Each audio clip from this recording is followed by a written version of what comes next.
నమస్తే, welcome to AV news. నార్సింగిలో దారుణం. రాజు వయసు 47 అనే బార్బర్ ను అతి కిరాతకంగా గొంతుకోసి హత్య చేసిన మరో బార్బర్ హత్య చేసి నేరుగా నార్సింగి పోలీస్ స్టేషన్ లో లొంగిపోయిన నిందితుడు.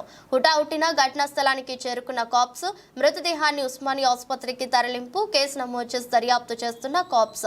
కుటుంబ కలహాలతో హత్య జరిగినట్లు సమాచారం. హత్య చేసిన వ్యక్తి బంధువుగా గుర్తింపు. ఈరోజు ఉదయం తెల్లవారుజామున నార్సింగి పోలీస్ స్టేషన్ లిమిట్స్లో నార్సింగి విలేజ్ కుమారి బస్తీలో ఉన్నటువంటి రాజు అనే చెప్పి బార్బర్ పని చేస్తాడు. ఆయన ఏజ్ 47 ఇయర్స్ అబౌట్. ఆయన మర్డర్ జరిగిందని చెప్పేసి మాకు ఒక ఇన్ఫర్మేషన్ రాగా మా నైట్ డ్యూటీ ఆఫీసరు వెరిఫై చేసుకొని ఇన్ఫర్మేషన్ ఇవ్వడం జరిగింది.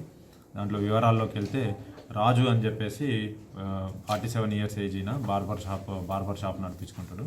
అక్కడే నార్సింగి విలేజ్ ప్రాపర్ వాళ్ళకి తర్వాత వాళ్ళ బంధువు అయినటువంటి ప్రవీణ్ కుమార్ అని చెప్పే అతనికి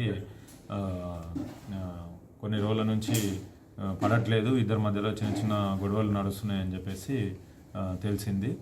నైట్ అబౌట్ 1 to 2 మధ్యలో ఈ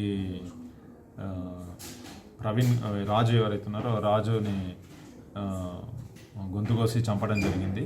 వీళ్ళు కుటుంబ సభ్యులు ఎవరైతే ఉన్నారో ఈ ప్రవీణ్ కుమారు లేదా అతని ఫ్యామిలీ మెంబర్స్ చేసి ఉంటారని చెప్పేసి అనుమానం పడుతున్నారు. దాంట్లో మేము రాజు వాళ్ళ వైఫ్తో కంప్లైంట్ ఆమె ఇస్తే తీసుకోవడం జరిగింది.